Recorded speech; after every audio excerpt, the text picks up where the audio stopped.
So the second big broad category I'm going to talk about with board reading methods is one that I'm calling keycard identification. This is actually almost what it was called in the article that introduced the concept to me. That was written by Abacus, and I think it's possibly the one that when I go through videos, I talk through the components, but I think it's the one that in the back of my mind I'm probably using the most. So what you're doing here is you're finding the key cards. You're finding which cards matter the most. You want to identify between 1 and 3 cards or landscapes that are the most important on that board. These are usually looking for payload, you're looking for strong accelerators, you're looking for attacks. So things that will be really strong at the end of the game, things that will be really strong at the start of the game, and things that will mess with your opponent. Sometimes these 1 and 3 cards are ones that work strongly together, so, direct contrast to what we saw with component checklists where often they would fail to find combos. Here, you're looking for combos. Those are your key cards. And then once you've identified those 1 or 3 cards, you're looking for which other cards are going to support them the best. So the things that allow you to gain them, things that allow you to play them, or if it's more than one card, the things that allow you to connect them together. So moving on to the advantages and disadvantages. Your advantages are you're directly answering your question, why should I build? You're building because of these 1 to 3 cards that are doing a lot. It's usually setting clear goals for the deck. You want to get the key cards, you want to play the key cards. That's what the whole game is about. And it can actually, if it's something that ends up being useful to you, make it clear who's ahead in the game. It's going to be who's, playing those key cards. Concerns with it, disadvantages. Sometimes boards are going to lack any cards that really stand out. We actually have arguably 2 of those coming up. So they rely heavily on having a correct idea of card strength. Like, if you're going there and you're thinking that, oh man, Bandit is this amazing card that I need to build my deck around every time it's there, this isn't going to work very well because you're going to build a lot of decks with Bandit, and Bandit is very rarely that card. And, focusing on these key cards can draw your focus away from, fundamentals. Dominion fundamentals, get deck control, draw well. You can often do stuff like, if Bridge Troll is on a board, that's an example of a key card. It's payload. You can start going, oh man, I'm going to get all these Bridge Trolls, and you just don't build a deck that's good. You build a deck with a lot of Bridge Trolls. So moving on to the boards. Base only, this is one where base only in general, things aren't going to stand out very much. The big cards are, Chapel Sentry Witch. And those 3, there's 2 of them here. There's Sentry, strong thinning is going to push towards a deck that draws itself, and Witch is highly disruptive to your opponent, and it doesn't hurt your own deck that much to have them. It draws 2 cards.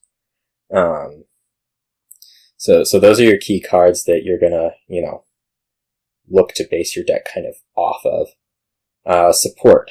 Artisan, gains 5s. Both Sentry and Witch cost 5, and additionally it will, allow you to gain this other support card, Festival. Festival is how you're going to play multiple Witches, multiple Artisans, multiple whatevers. And with one of the key cards being Terminal, and you want to be playing them more, you're going to need a Festival.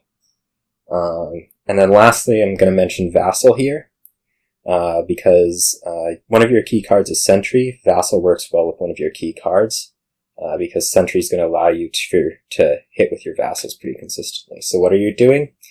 You're building a deck that looks to get Sentry, looks to get Witch, and you also want Festivals, Artisans, and Vassals. Pretty simple. Board number 2. You can see these are a lot sparser than the previous one. Big key card here is Wharf. Wharf is, one of the strongest cards in the game. It's strong draw. It gives a start of turn consistency boost in a big sort of way. That's the big thing here. Support, stables, non-terminal draw. If you have a bunch of stables, you only need 2 wharves and you're going to play one of them each turn. So that's where stables is something that's going to help you to play that key card of Wharf. And so what's the deck? 2 wharves, bunch of stables. Go. Alright, here's another one where it struggles. You can see my key cards is like empty. What are my key cards here? Rabble is almost a key card. The attack will blow up bad decks, but there's no way that you can play enough of them for it to be really a thing. What supports no key cards? Generally, Fool's Gold. When there's no key cards, you're playing some variety of money. So supporting money, Fool's Gold's money support. It's something that's good in money decks, and there you are.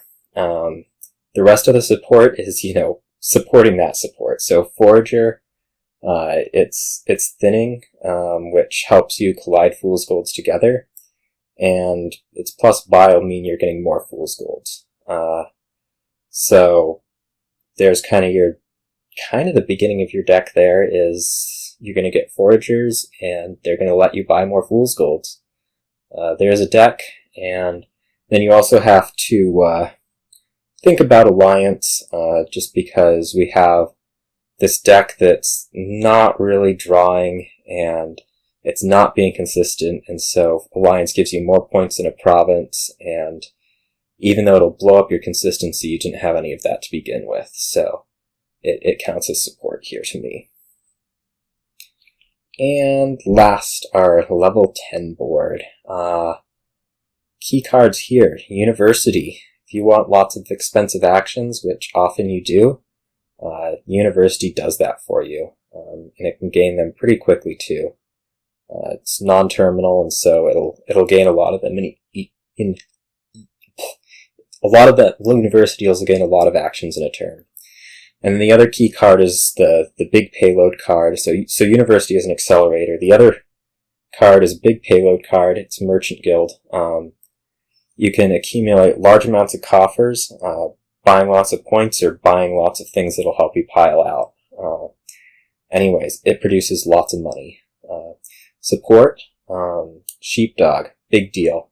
You have University as a gainer as one of our key cards. Sheepdog makes it non-terminal draw. Otherwise, you have Canal. Canal makes it so that, normally when you have Merchant Guild and you want to get a lot of coffers in a turn, you have to start doing things like buying coppers, which is not amazing. So instead, if you buy Canal, you can buy, Ghost Town and Sheepdog each for 2 coins, and that gives you a pretty good deal for a lot of coffers. Now the last one I want to mention here is Ghost Town. We mentioned University Sheepdog being strong draw, but it can be difficult to get both of those into the same hand. And so what Ghost Town's going to do is it's going to increase your hand size at start of turn, which will help to collide those two things. There's a bunch of other support here that you'll want. You want to thin, so Junk Dealer, Salvage, or Alter. All good things. Envoy is a bit stronger draw than Sheepdog, and having one of those at the start of the turn can help to collide things as you draw more.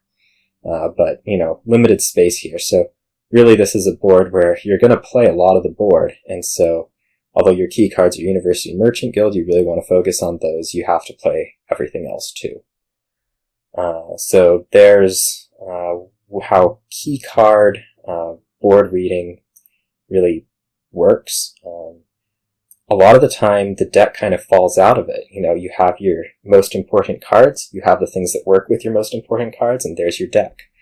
And for the most part, you saw that in the first 2 boards. The third one was a little bit shaky on actually having key cards, and then this one, it's like, wow, everything supports it. So maybe that's not quite there, or it doesn't quite get you all the way there. So there's key cards, and that's how it works.